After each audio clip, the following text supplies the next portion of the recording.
पहले वीडियो के अंदर 15 क्वेश्चनों के बारे में चर्चा कर ली थी। अब हम आगे चर्चा करेंगे। चलते हैं अपने पहले क्वेश्चन पे।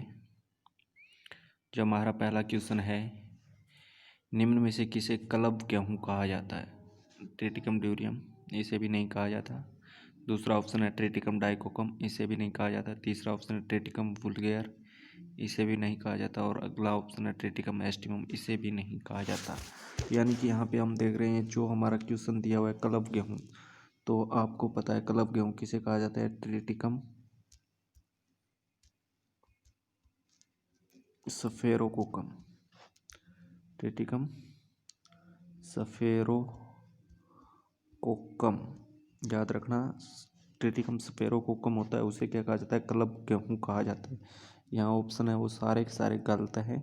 पीपीटी में मैंने चेंज नहीं किया, इसलिए कोई बात नहीं, गलती हो गई।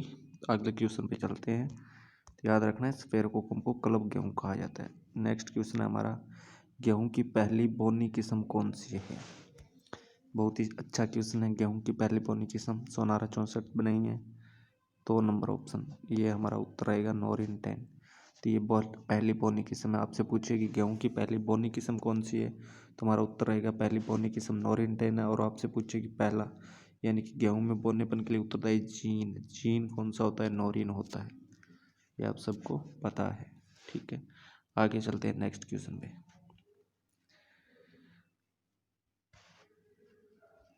नेक्स्ट क्वेश्चन है हमारा 18 नंबर, निम्न में से गेहूँ की कौन सी किस्म एकल जीनी किस्म है? सिंगल जीन डवार्फ वैरायटी कौन सी है? तो यहाँ पर हमारा उत्तर हो जाएगा सोनालिका। सोनालिका है जो हमारी क्या है? सिंगल जीन डवार्फ वैरायटी है। नेक्स्ट क्वेश्चन पे चलते हैं।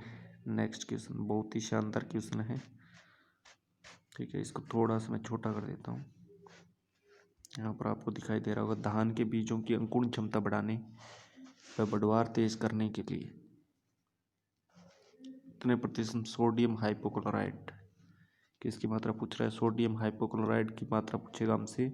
एक घोल में 30 से 35 किलोग्राम बीज को 12 घंटे तक भिगो कर रखते हैं, यानी कि कितना प्रतिशत सोडियम हाइपोक्लोराइड का घोल काम में लेते हैं? 2%, 3%, 5% या 1%? हमारा उत्तर रहेगा 1%। बहुत ही अच्छा शानदार क्वेश्चन है। नेक्स्ट क्वेश्चन पे चलते हैं। नेक्स्ट क्वेश्चन ये भी अच्छा क्वेश्चन है कि 100 वर्ग मीटर क्षेत्रफल में प्रति सप्ताह कितना एजोला प्राप्त हो सकता है? यानी कि 100 वर्ग मीटर क्षेत्र है हमारे पास, और उससे एक सप्ताह के अंदर यानी कि 7 दिन में कितना किलोग्राम एजोला प्राप्त हो सकता है? तो यानी कि 10 किलोग्राम एजोला प्राप्त हो सकता है। अगर क्या है 100 वर्ग मीटर क्षेत्र है तो वहाँ पर 10 किलोग्राम एजोला प्राप्त हो सकता है। नेक्स्ट क्वेश्चन पे चलते हैं। नेक्स्ट क्वेश्चन है, निम्न में से कौन सा कथन मक्का के बारे में गलत है? पहला है मक्का के अंकुरण हेतु 21 डिग्री सेंटीग्रेड तापमान की आवश्यकता होती है। तो पहली बात राइट है। थोड़ा सा नीचे कर देता हूँ मैं इसको। तो यानी कि मक्का में कौन सा कथन गलत है? तो यहाँ मक्का के अंकुरण हेतु तापमान 21 डिग्री सेंटीग्रेड सही है। मक्का को अनाजों की रानी कहा जाता है, सही है। मक्का में लगभग 70% कार्बोहाइड्रेट पाया जाता है, ये भी बात सही है। मक्का को भारत की रीढ़ की हड्डी कहा जाता है, तो ये गलत है। यानी कि अमेरिका को क्या है? मक्का को अमेरिका की रीढ़ की हड्डी कहा जाता है, न कि भारत की, ठीक है। नेक्स्ट क्वेश्चन पे चलते हैं। नेक्स्ट क्वेश्चन है हमारा, बाजरे की नर्सरी तैयार करने हेतु बीज दर रखी जाती है। अगर बाजरे की हम नर्सरी तैयार करेंगे तो बीज दर क्या रखी जाएगी, ये हमसे पूछा है। तो सामान्यतः अगर क्या बीज दर होती है वो कितनी होती है? 4 से 5 किलोग्राम। परंतु हमसे क्या पूछ रहा है? नर्सरी तैयार करें, तो नर्सरी तैयार करने के लिए बीज दर कितने रखेंगे? 1.5 से 2 किलोग्राम बीज दर रखी जाती है बाजरे की। अच्छा क्वेश्चन है। नेक्स्ट क्वेश्चन जो हमारा 23 नंबर क्वेश्चन है, गेहूं के किस रोग से प्रभावित बालियों में सड़ी हुई मछली जैसी गंध आती है? तो गेहूं की किस रोग से प्रभावित बालियों में सड़ी हुई मछली जैसी गंध आती है? तो करनाल बंट रोग होता है उसमें, यानी कि जो गंध होती है वो क्या सड़ी हुई मछली जैसी गंध आती है।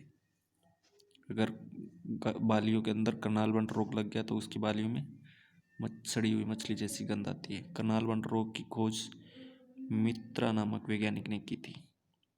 किसने की थी? मित्रा ने। कब की थी? 1931 में। कहाँ पे की थी? करनाल में की थी। इस कारण इसे करनाल हरियाणा में की थी, इस कारण इसे करनाल बंट कहा जाता है।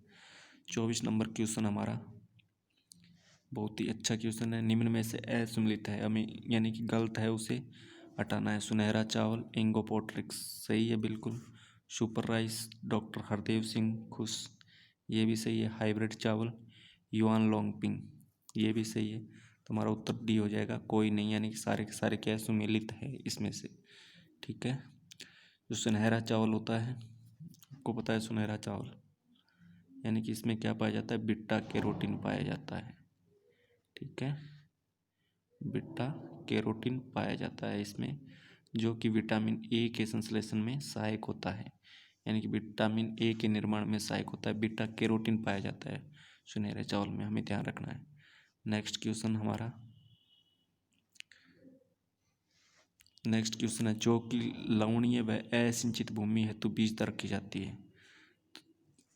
तो जो कि लवणीय व असिंचित भूमि हेतु बीज दर रखी जाती है, तो लवणीय और असिंचित भूमि हेतु बीज दर रखी जाती है 100 किलोग्राम। सामान्यतः क्या रखते हैं? लगभग अगर जो कि सामान्य बीज दर पूछे तो क्या है? 80 से 100 किलोग्राम हम रखते हैं। और असिंचित भूमि अनइरिगेटेड भूमि है और लवणीय भूमि है, वहाँ पर बीज दर क्या रखी जाएगी? 100 किलोग्राम रखी जाएगी। तो धन्यवाद दोस्तों, मिलते हैं अगले वीडियो में जल्द ही। जय हिंद, जय भारत।